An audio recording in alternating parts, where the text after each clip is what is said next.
하나 보여주세요. 이게 뭐냐면요. 대장동 개발 관련 언론 보도량 변동 추이예요. 간단히 말해서 이게 국민의힘과 조중동류의 언론과 이낙연 캠프가 대장동 이슈를 얼마큼 끌어올리고 있는가를 보여주는 거예요. 이게 어떤 의미가 있냐면은 사실 정권 재창출의 가능성을 죽이고 있다는 얘기 하는 거예요. 여기 중간중간 여러분 표에 이낙연 보이시죠? 의혹 제기하고 뭐 보도하고. 그러니까 지금은 조중동과 국민의힘과 이낙연이 한 팀 되어 있는 겁니다. 이거 굉장히 심각하게 봐야 된다. 최근에 그 정치 평론가들이 이걸 분석을 할 때 지금 9월 23일 오후 6시 기준에 대장동 관련한 보도량이 하루에 1260건이나 나왔어요. 이게 나쁘게 결론이 지어지면 정권 재창출 못하는 거죠. 사실 지금 현재의 대선판에서 이낙연은 정권 재창출의 상수가 아니에요. 이재명이 아니냐의 차이지. 근데 이런 네거티브를 통해서 이재명이 낙마하게 되면 이낙연으로는 정권 재창출을 못합니다. 그게 문제예요. 생각해봐. 더 다수의 사람들이 이재명을 지지하고 있는데 나 같은 사람들은 이낙연 지지할 거예요. 근데 이낙연이 네거티브를 함으로써 이재명 지지자들한테 미움을 엄청 심어놨단 말이에요. 그 만약에 이낙연으로 후보가 되면 정권 재창출의 동력이 확 떨어질 수밖에 없죠. 그 대선이 아니냐가 중요하다는 건데 이 그래프를 보셨지만 3위일체가 돼서 이재명 쓰러뜨리게 하고 있는 겁니다. 이게 이제 서로 큰 상처를 남길까봐 좀 걱정인데 그 국민의힘하고 조중동하고 이낙연이 합sem해가지고 이재명 후보를 좀 공격하면 사실은 이재명 지지자 입장에서는 정말 큰 상처거든요. 아까도 말씀드렸지만 추석 밥상이 뭐 고발사주이나 국민의힘 비판하는 것으로 좀 더 회자되면 더 좋을 텐데 그렇게 하지 못한 측면을 사실은 우리 민주당 후보도 일조를 하고 있어서 그런 것들이 상처를 내고 있어서 나중에 이 경선 결과를 가지고 서로 힘을 합치지 못할까봐 좀 걱정이 되는 상황인데 그나마 뭐 오늘 좀 다행인 것은 뭐 특검갈 사안이나 아직 관련성은 발견되지 않았다라고 이낙연 측에서 이제 말씀을 하셔가지고 그나마 좀 다행이긴 합니다. 그게 이제 김두관 후보, 뭐 추미애 후보, 그리고 뭐 많은 우리 당 내부에서도 이 사안들을 제대로 보시는 거죠. 의혹뿐이지 실제로 어떤 근거도 없다라는 사안들을 정확하게 이제 뭐 한 일주일 정도 흐르면서 파악을 하신 것 같고 이제 더 가서는 아까 푸나님 말씀대로 이 사안대로 길게 끌고 나갈 사안이 아니라는 판단을 분명히 내리신 거고요. 당에서 전체로 대응을 해야 될 정도 수준까지 왔다라는 게 심각한 건데요. 지금 또 정의당에서 또 거들고 들어왔네요. 보니까 그 심상정 의원이 기자회견을 하면서 이 전체 흐름을 보니 굉장히 비상식적인 계약 과정이더라 이런 말을 하는데 비상식 맞습니다. 왜냐하면 다른 데서 하지 않았던 방식을 취했거든요. 그 전에는 절대 없었던 방식이고 이후에도 이것을 벤치마킹하기 위해서 배우러 온 여러 군데가 있었는데요. 흔하지 않은 개발 방식인 거죠. 민간과 공영 개발 방식 합작한 거잖아요. 이 부분을 들여다보지 않고 또다시 의혹에 또 이제 편승을 한 모습을 보이면서 정의당도 진짜 이렇게 가는구나. 정의당은 이미 그렇게 변했죠. 근데 이제 이게 비상식이라는 표현보다는 일반적이지 않다라는 표현이 맞는 것 같고 그 대장동 개발 관련해서는 결국은 민영 개발로 내버려 뒀으면 그 이익을 업자들이 다 가져갈 수 있는 구조를 예. 사실은 공영 개발로 바꿔가지고 어떻든 간에 위험 부담은 민간이 하지만 이익은 성남시가 가져가겠다. 그 돈도 5,500억 정도를 확보한 것이고 그리고 이게 민영 개발로 하다 보니까 항상 뭐 온갖 것들이 문제가 있었잖아요. 뭐 구속되고 또 문제가 제기되고 이런 것들이고 그리고 토지 공개념이나 뭐 아파트 원가 공개 같은 경우도 다 그런 것 때문에 발생하거든요. 그래서 이재명 지사 이번에 말씀하신 것처럼 일단 택지 개발하거나 이런 것들은 앞으로는 다 공영 개발로 가야 된다. 저도 그렇게 생각하고 있거든요. 근데 이런 부분에 관련해 가지고 좀 이게 뭐 조중동의 프레임에 갇혀가지고 마치 이게 이게 비상식적이라 아니면 일반적이지 않은데 이거 가지고 그러니까 문제가 있어라는 프레임으로 가는 것을 좀 눈 똑바로 뜨고 그게 아니라고 좀 이렇게 좀 판단하셔야 됩니다. 저는 절호의 기회라고 생각해요. 네. 왜냐면은 공공으로 모든 게 개발 이익이 환수할 수 있겠다라는 얘기를 할 수 있는 시점이 진짜 도래했다. 왜냐하면 조중동, 뭐 국민의힘 모두가 하는 말이 왜 그렇게 민간 개발업자에게 돈을 많이 줬냐 이렇게 얘기하니 앞으로는 그러면은 뭐 부동산 개발해서 이익을 취하는 거에 더 무슨 말을 하겠습니까? 그분들이 할 입장이 못 돼 버린 거잖아요. 그래서 명분도 생겼고 이 역사적으로 우리가 못했던 일들을 새롭게 할 수 있는 좋은 찬스가 왔다. 그 생각이 듭니다. 우리가 이 코로나 시대가 되면서 이 코로나 이후의 시대를 뉴노멀 시대라고 말하잖아요. 어떻게 보면 이재명 지사는 뉴노멀 행정, 뉴노멀 정치를 이미 10년 전부터 7년 전부터 해오던 것이라는 것이죠. 그러니까 지금의 기득권들 혹은 기존의 정치 관점에서 봤을 때는 말이 안 되는 것인데 이것이 말이 되겠고 행동을 했고 그걸 보여줬다는 것이죠. 그러다 보니까 다른 지자체가 그런 것을 벤치마킹을 하고 있고 앞으로 이것을 더 확대하려고 하고 있는 부분들이 있기 때문에 그렇죠. 믿고 가도 된다. 어느 캠프에서 제가 나오셨어요? 이제 이 얘기를 이제 숟가락을 얹으면 작년에 총선에 출마하면서 공약을 한 10개 정도 발표했는데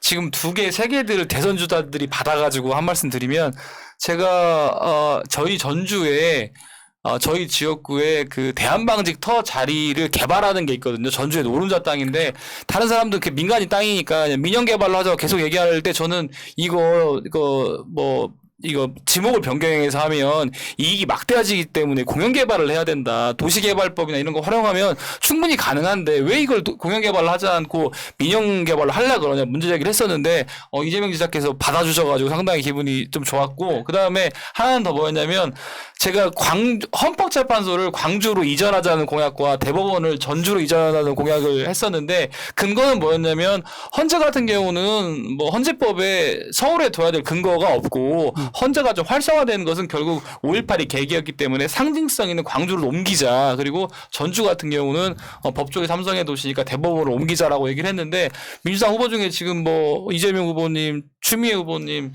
이낙연 후보님이 다 받았습니다. 헌법재판소를 대통령이 되면 광주로 옮기겠다. 근데 최초로 말씀하셨던 거예요. 그 공약상. 예, 제가 최초로 말씀했습니다. 기사를 검색해 보면 그래서 너무 그래 좋네요. 이제 대법원을 전주로 옮기겠다는 공약을 아무도 안 하셔가지고 좀 아쉬움이 있네요. 뭐 옮기면 건 좋을 좋죠. 것 같은데요. 꼭 굳이 서울에 다 있을 필요가 뭐 있어. 그래서 대검찰청이나 국세청 같은 경우를 상응해서 대구나 부산으로 옮기고 근데 이제 헌법재판소 같은 경우는 다음 정권에서는 광주로 옮겨질 가능성이 매우 높아졌다. 법원하고 검찰청은 무조건 끼어나야 돼요. 그런 의미도 있죠. 지들끼리 소통에 예, 붙여놓거든. 우리 고향 광주 가면은 법원하고 검찰청이 다 붙어 있어요. 다 붙어 있어요. 우리가 우리도 다 그래 붙어 다 있어요. 예. 바로 옆에 있습니다.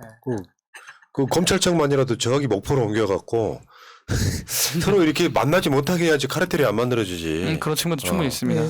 자, 근데 진짜 아까 그 그래프도 보셨지만 가끔씩 보면 그런 생각이 들잖아요. 선거란 이런 것인가? 이렇게 비열한가? 아까 제가 그 이재명 엑스파일 네. 그거 한번 보여드릴게요. 경인일보가 이재명 엑스파일로 보이는 단행본 여의도 정가 나도라 하면서 이제 이 책의 표지를 한번 보여드릴게요. 확대해 보면 이 책의 표지가 희대의 표퓰리스트 이재명 민주주의의 새로운 적. 근데 요건 어떤 거냐면요. 민주 진영에서 이재명이 절대 되면 안 되는 이유를 서술한 책이에요. 국민의힘이 만든 책이 아니라 반대로 진영에서? 민주 진영 내부에서 지금 그 보도는 어떻게 이야기를 하고 있냐면 참 예를 들면 이재명이 절대 안 되는 이유를 누군가가 책을 써서 돌리고 있는 거예요. 지금 현재 이 보도에 보면 이렇게 돼 있어. 이 책을 소지하고 있는 한 인사는 경쟁 후보 진영을 통해 받았다. 내가 알기에는 반 이재명 측에서 비밀품으로 제작해 돌리고 있는 것으로 알고 있다. 까도 끝이 없는 이재명이라고 촌평했다. 나쁜 이미지를 심기 위해서 오랜 시간 동안 준비된 작업이라는 말씀을 드리는 거예요.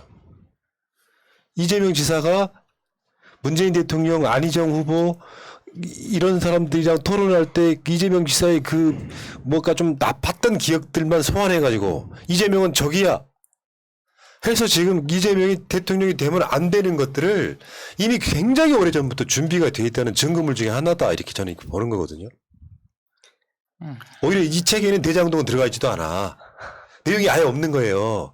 이재명이 이제 이를테면 뭐 희대의 포퓰리스트 민주주의 새로운 적 이러면서 나쁜 이미지만 계속 갖다 붙이는 거죠.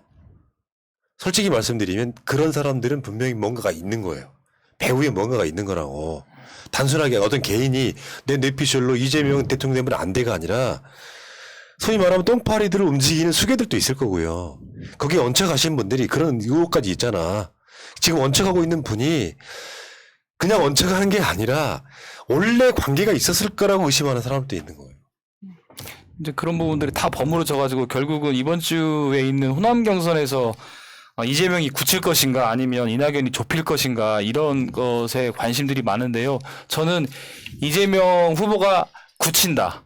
그리고 또한 이낙연이 좁힌다. 두 개 다 가능하다고 보고 있습니다. 왜 그러냐면 일단은 굳힌다고 보는 것은 사실은 50% 아래로 떨어질 것이냐 그렇지 않다고 봅니다. 왜냐하면 일단은 광주 전남이나 전북이 일단 민주당 후보를 선택했던 기준들은 지금까지 보면 역대를 보면 지역 사람이기 때문에 선택한 적은 거의 없거든요.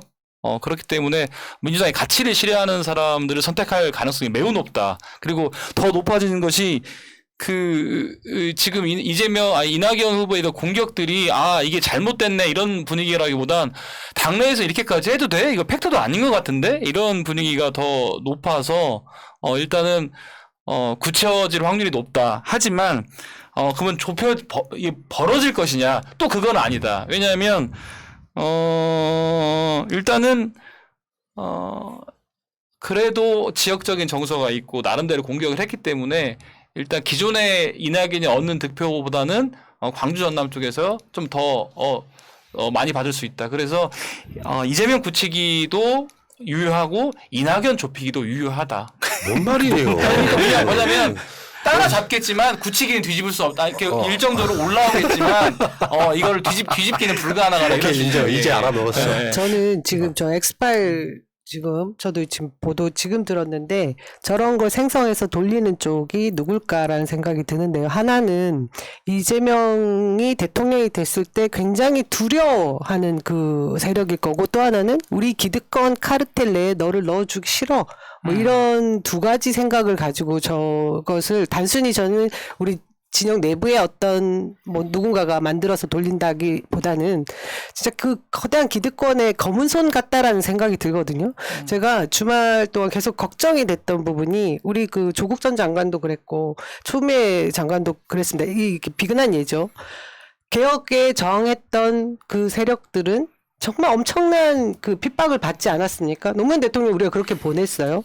근데 지금 이재명이라는 이 인물이 즉 이렇게 많은 뭐 흠결이 있는 후보인 것처럼 보이는 이유가 계속해서 그 기득권들과 싸워온 거였거든요. 이 사람이 자신의 입신을 위해서 그냥 편하게 살았다고 하면, 일을 안 했다고 하면 생기지 않았을 많은 일들을 그 생각보다 더 많이 확대시켜서, 그리고 더 많이 오염시키고 가짜뉴스까지 포함해서 계속해서 이재명을 공격하고 있는데, 참 정말 저는 이런 것 때문에 최근에 이 이재명 후보에 대한 지지 강도가 더 강해지고 있다. 저러면 저럴수록, 때리면 때릴수록 우리 쪽 진영이 더 결집할 거다. 그런 생각이 드네요. 제 뇌피셜이긴 한데 지금 호남의 그 대의원들, 권리당원들 투표율이 낮다 그러잖아요.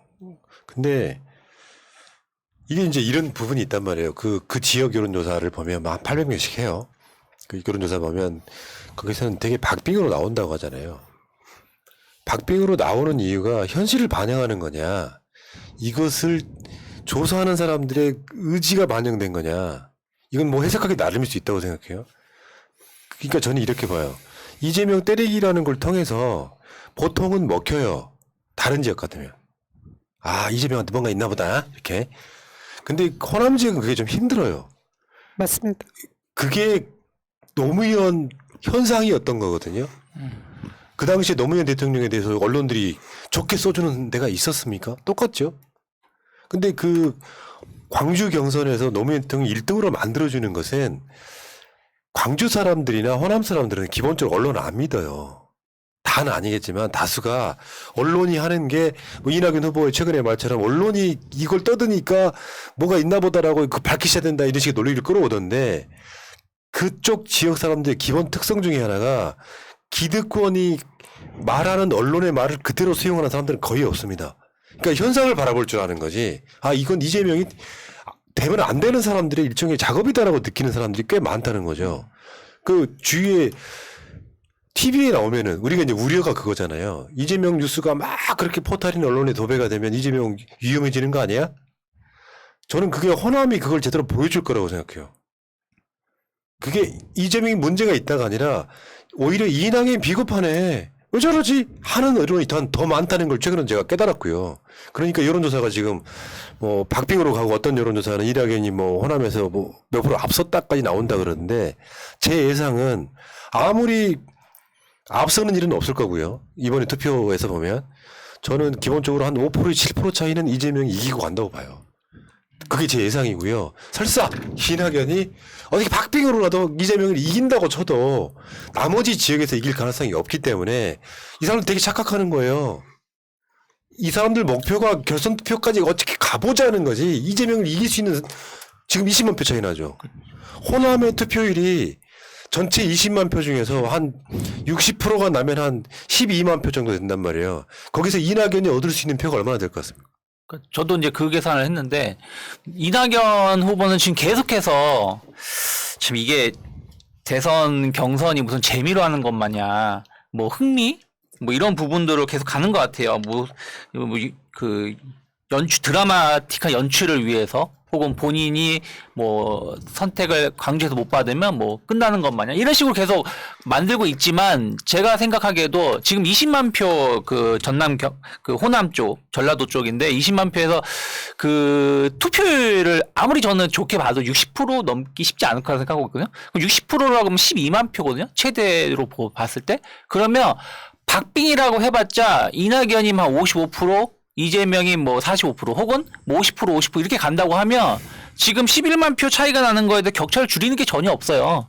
결국 그러면 이제 그리고 나서 이제는 경기도 서울 쪽 뭐 제주도 간다고 그러면 부울경이나 이쪽으로 간다 그러면 이낙연 후보는 기댈 곳이 전혀 없거든요. 그러면 오히려 저는 이번 그 전라도 호남 쪽 그 경선 끝나고 나서 이낙연은 사퇴를 준비해야 될 필요성도 있지 않을까. 이제 그게 아니면 그렇죠. 아니면 아예 내가 안 되면 너도 안 될 식으로 더 악랄하게 네거티브로 가든가 둘 중에 하나일 것 같은데. 대장동 이슈에 기대겠죠. 그렇죠. 그러니까 그렇게 되면 계속 대장동 이슈를 퍼뜨릴 거라고. 그러니까 뭐 처음에 사태가 아니라 이렇게 두 번째로 내가 안 되면 너도 안 되는 식으로 가버리게 된다면 진짜 그 원팀은 요원해지지 않을까 생각 좀 그 하고 이제 있어요. 대장동 이슈 관련해가지고는 이재명 후보 쪽에서 그 따박따박 다 반론을 제기하고 있어서 대장동 이슈 관련해서는 아예 별게 없구나 이렇게 이제 느낌이 오는데 갑자기 오늘 엑스파일 말씀하시니까 잘못하면 대장동 이슈가 또 엑스파일로 옮겨붙을 수 있을 것 같아서 좀 우려가 되는데 그리고 이 언급 자체가 좀 조심스러운 게 엑스파일 이 네이밍 자체가 이제 뭔가 의혹 있는 것처럼 맞아요. 비칠 수가 있거든요. 그래서 너무나 악의적으로 기획된 어떤 그런 느낌이 들어서 좀 주의 깊게 관찰해야 한다는 네. 생각이 들고 그다음에 그 전라북도 같은 경우는 제가 봤을 때는 뭐 박빙이 아니라 6대4 이상으로 일단은 이재명 후보가 앞서고 있는 것으로 느껴지고 전남은 좀 모르겠습니다. 근데 광주만 하더라도 제가 파악한 광주 민심은 박빙이 아니라 확실히 이재명 후보가 우위에 있다. 전남은 잘 모르겠지만 이런 상황이어가지고 뭐 60% 투표 가정하시는데 뭐 그러면 12만 표 정도 투표할 것으로 보이는데 그렇죠. 사실상 뭐 12만 표 중에 예. 서로 반반씩 가져간다고 해도 6만 뭐, 표면 예, 따라잡을 거 뭐 결국에는 이런 게 따라잡을 수 있는 공간은 수학적으로는 아예 없고요. 없는 거죠. 그러니까 예. 어떻게든지 결선 투표 만들어 보려고 하는데 결선 투표 가면 더 깨져요. 사실 그리고 제가 느끼는 거는 지금도 이렇게 결선 투표 가기 전에 물어 뜯고 하는 것이 정도를 넘어서는데 결선 투표 가가지고는 완전 이제 사생 결단식으로 갔을 때 그런 것을 민주당 지지자들이 바랄 것이냐 저는 바라지 않는다고 보거든요. 아 여기서 사상 결단을 내는 모습을 보이면 안 되겠다. 빨리 정리해야 저쪽에서도 빨리 정리해야 이렇게 미친 듯이 물어 뜯는 것을 포기하겠다라고 생각하는 네. 당원들이 훨씬 많습니다. 그 이낙연의 리스크가 그거야. 호남 사람들이 나를 버리면 나는 갈 곳이 없다 같은 멘트가 어떻게 버려야 되냐면 1%라도 이재명이 이기면 후보 사퇴해야 된다고 생각해. 난 그렇게 해야 된다고 생각해요. 여기서 마저 뭐 우리 같은 사람들은 수박 표현 갖고 뭐 일배화 하듯이까지 선거운동을 하셨는데 결국에는 이낙연이 이재명을 단 한 표라도 못 이기면 사퇴하는 게 맞죠. 올인했는데 졌어. 그러면 끝까지 승복하고 이재명을 위해서 선거운동 하겠다고 뛰어드는 게 나아. 차라리 이재명 추미애가 1, 2위 달리면서 차라리 가는 게 훨씬 나아요. 나 요즘에 우리 같은 방송이요. 지금까지 선거들 굉장히 많이 치렀잖아요. 이렇게 일방적으로 누구가 실어본 적이 한 번도 없어요. 여러분들 지난 대선 때 우리 방송 보셨거나 들으셨는지 모르겠는데 그 당시에도 분위기가 이런 거였어요. 문재인 대통령 될 거다. 이재명도 말 시원하게 잘하네. 다음에 근데 안희정이 협치는 마음에 안 든다. 이런 정도였었지. 일방적으로 때리지도 않았어. 이런 선거 처음 해봐. 깨놓고 이야기해서. 근데 이제 이낙연 후보도 좀 이해는 되는 심정은 있어요. 왜냐하면 본인 스스로 이게 이제 마지막이라고 생각을 했고 사실은 그렇기 때문에 뭐 무리해서 당 대표도 하고 뭐 당원 당규도 바꾸고 이렇게 한 마당이 있는데 본인이 생각했던 것만큼 경선판이 안 돌아가니까 그 절박한 마음은 조금 이해가 되지만 그럼에도 불구하고 이렇게 당원들이 바라봤을 때 아 잘못하면 당이 쪼개지겠네, 원팀이 안 되겠네, 결선 가게 되면 이거 지금도 도를 넘었는데 더 넘겠네, 이렇게 읽히는 행동들을 해서는 안 된다. 예. 자, 그리고 이제 언론들이 재밌어 하는 것이 대선 결과만큼이나 관심 있는 게 종로 그렇게 보궐선거가 돼버렸는데요. 요거는 이낙연이라고 하는 정치인의 일종의 역대급 똥벌. 대통령만이 목표인 것처럼 보이는, 국회의원은 아무런 관심이 없다처럼 보이는. 그래서 종로 선거에 이제 하마평이 막 오르잖아요. 누가 될 거다. 누가 됐으면 좋겠다. 종로는 정치 1번지라고 하는 우리들한테 굉장히 중요한 부분이고 노무현 대통령도 관련 있는 지역구고 근데 그 지역에 이제 벌써 이제 이슈하고 분산되는 거죠. 이준석이 나갈 거냐, 민주당에서는 누가 나갈 거냐, 심지어는 추미애 장관, 박영선 장관, 뭐 임종석 전 비서실장 등 막 나경원 의원까지 동원되는 참 가십 하나는 정말 멋있게 잘 주셨어요. 그냥 짐이 됐죠, 짐이 우리에게. 민주당에 남아서 대통령이 못 되더라도 정치 원로로서 국정에 도움되는 이야기 좀 해주시고 차기 정부에 대한 뭔가 지원 사격도 해주고 그랬으면 좋았을 텐데 참 이걸 어떻게 표현하면 대통령병이라고 합니까? 그러니까 이것도 되게 짜증이 나는 게 어떻게 보면은 지금 관심사가 우리가 대선을 해도 대선을 집중해서 치러도 정신이 없는 상황에서 이낙연 후보가 싼 똥까지 우리가 같이 치워야 된다는 부분들이 좀 짜증이 날 수밖에 없다라는 것이죠. 무슨 얘기냐면 대통령 선거를 이기고 예를 들어서 종로까지 이기면 상관이 없는데 만약에 대통령 선거를 이기고 종로를 지게 된다 그러면 대통령 선거 또 이런 언론들은 그렇게 말할 거예요. 국민들은 냉정했다. 이재명 대통령 뽑았지만 종로는 또 절반의 승리. 절반의 승리 뭐 이런 식으로 그러면서 대통령 이재명 지사가 될지 추미애 장관님이 될지 누가 될지 모르겠지만 민주당에서 대통령이 된 거에 대해서 폄하를 할 수가 있다라는 거예요. 그 점수를 깎는다라는 역할을 할 수밖에 없는 부분들이 있는 것이고 좀 국민의힘 같은 경우는 꽃놀이패잖아요. 누가 나오더라도 어찌됐든 본인들은 원래 아니었던 지역구를 싸워는 것이고 지난 그 재보궐선거에서도 박영선 후보가 오세훈 서울시장한테 약 10% 차 종로구에서도 10% 차 이를 그 표를 더 적게 받았는데 중요한 거는 21대 그 국회의원 선거에서도 이낙연 후보가 한경원 후보를 이겼지만 압도적으로 이겼지만 비례대표에서는 졌어요. 제가 그 비례대표에서는 우리가 32.8%를 받았고 저쪽이 33.3%를 받았어요. 비례대표 선거에서는. 그만큼 종로가 쉽지 않은 것인데 이것을 그냥 내던짐으로 인해서 같이 선거를 치러야 되는 부분들이 이제 우리 입장에서는 상당히 부담이 많이 될 수밖에 이런 없다. 측면도 있죠. 우리가 원래 이제 서울 부산시장 보궐선거할 때 일부에서는 공천하면 안 된다. 결과적으로 그게 더 나았을 뻔했어요. 정치 세력으로서는 어마어마한 책임을 지는 것을 보여주는 게 훗날 더 도움이 되거든요.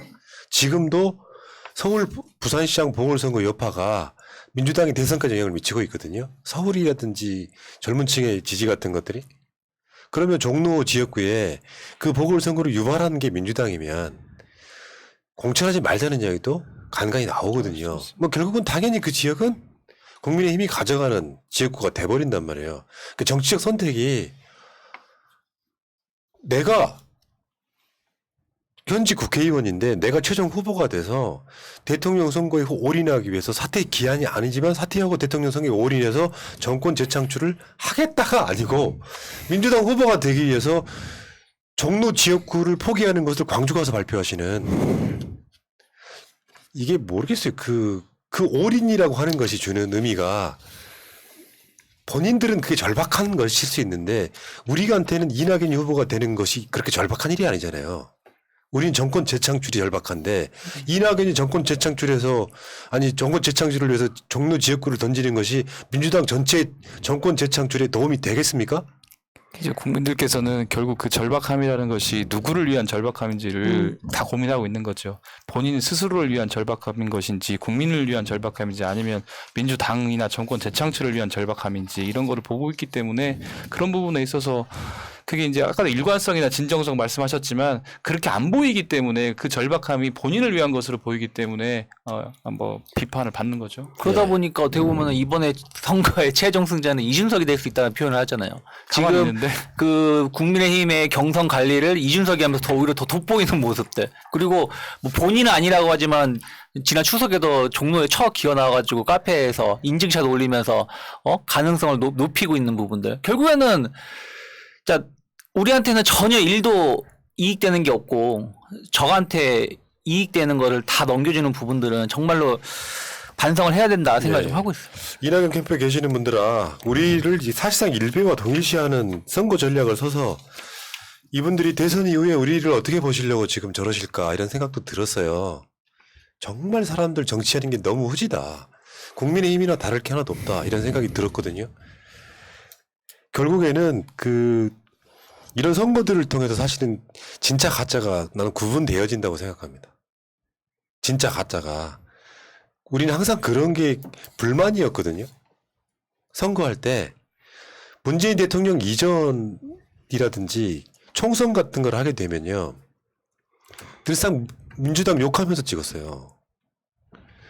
우리는 개인 김대중 대통령 만들고 노무현 대통령 만들고 문재인 대통령 만드는 데는 그런 의구심이 없었는데 총선 같은 때는 민주당 니들 도대체 뭐냐. 근데 대안이 없으니까 찍어주는 것도 있었단 말이에요.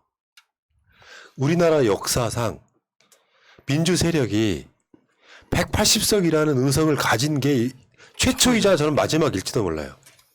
앞으로 민주당이 180석 그 가까운 언저리에서 탈당을 했다고 치더라도 대략 그 정도 분위기가 있으니까 그 세력이 180석을 줬을 때 너무 잘해버리는 거야. 더 줘야죠 그러면. 조중동의 시각으로 바라볼 게 아니라 어떻게 개혁할 거냐. 가짜뉴스 피해 구제도 마찬가지예요. 결국은 여론을 이겨내면 돼요. 언론이 불리하게 말한다고 쳐도. 수술실 CCTV가 6년 만에 통과됐어요. 거기도 불만이 많아요 사람들이. 완전하지가 않아서. 그런 것들이 계속 머릿속에 들어오면 민주당한테 개헌할 의석을 주자. 200석 줄지 누가 합니까? 근데 그 180석이 야금야금 해서 지금 169석 됐어요. 이낙연의 사태로. 지금도 기회는 있습니다만 이 대통령 선거 이 즈음에 진짜 가짜가 구분이 전 되어진다고 생각해요. 실제로 누구를 위해 정치하는가. 우리 국민들 그런 거잖아요. 정치인한테도 개인적인 욕심이 있을 거고 그들이 갖고 있는 정치적 포지션이라는 게 있겠지만 난 정치인들이 가져야 될 가장 기본적인 덕목이 태도라고 생각해요. 존중해 주는 거. 다수의 민주 유튜버나 이런 채널들이 자기들 지지 안 하니까 결국엔 일베와 블랙리스트화 만들고 그걸 언론 플레이하고 우리가 마치 호남을 비이야기로 떠느냐.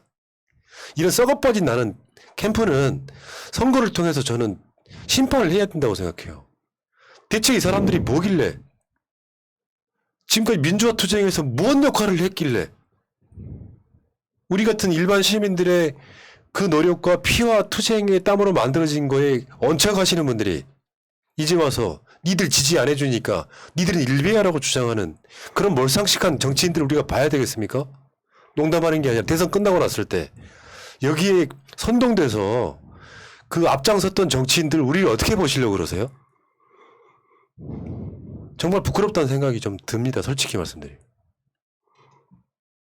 저희 뭐 무거워졌는데 마지막 저는 끝으로 인사를 드리고 싶은 게 제가 무한 낙관주의 뭐 그렇기도 한데요. 패배주의에서 좀 벗어나야 될 것 같고 아까 이제 종로가 결국은 이낙연 후보가 우리에게 지어준 굉장히 큰 짐이 됐습니다. 사실은 그럼에도 불구하고 제가 이제 저는 그런 생각이 들었어요. 이제 대선에서 이길 수 있는 또 하나의 카드로 생각하자.